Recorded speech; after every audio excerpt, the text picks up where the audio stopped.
আসসালামু আলাইকুম। ওমানে চলছে সিরুনি অভিযান। এই বিষয় নিয়ে থাকছে এই ভিডিও জুড়ে বিস্তারিত আলোচনায়। চলুন আজকের মূল আলোচনা শুরু করা যাক। ওমানের শ্রম ও আবাসন আইন লঙ্ঘনকারীদের বিরুদ্ধে ব্যাপক ধরপাকড় অভিযান শুরু করেছে রয়্যাল ওমান পুলিশ। আইন লঙ্ঘনের দায়ে রয়্যাল ওমান পুলিশ অন্তত 55 বিদেশিকে গ্রেপ্তার করেছে।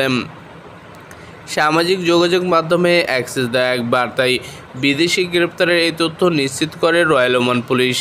আইন লঙ্ঘনকারীদের বিরুদ্ধে পুলিশের অভিযান চলবে বলে জানিয়েছে দেশটির কর্তৃপক্ষ। ওমান পুলিশ জানায়, দেশব্যাপী বিদেশি শ্রম ও আবাসন আইন লঙ্ঘনকারীদের বিরুদ্ধে অভিযান শুরু হয়েছে।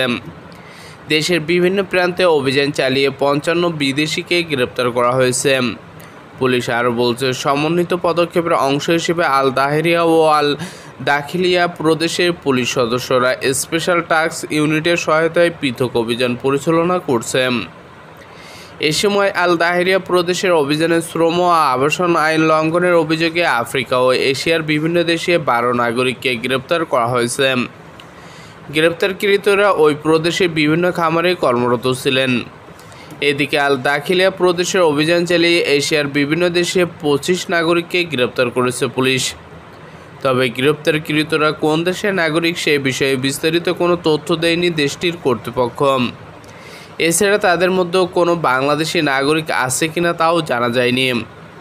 এদিকে দেশটির সংবাদ মাধ্যম জানায়, পৃথক অভিযানে উত্তর আল বাতিনা প্রদেশের পুলিশ নৌকায় করে দেশে ছেড়ে যাওয়ার চেষ্টার সময় এশিয়ার কয়েকটি দেশে 18 নাগরিককে গ্রেপ্তার করেছে।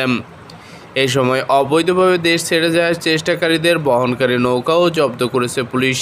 গ্রেপ্তারকৃতদের বিরুদ্ধে আইনগত ব্যবস্থা নেওয়া হবে বলে জানান রয়্যাল ওমান পুলিশ।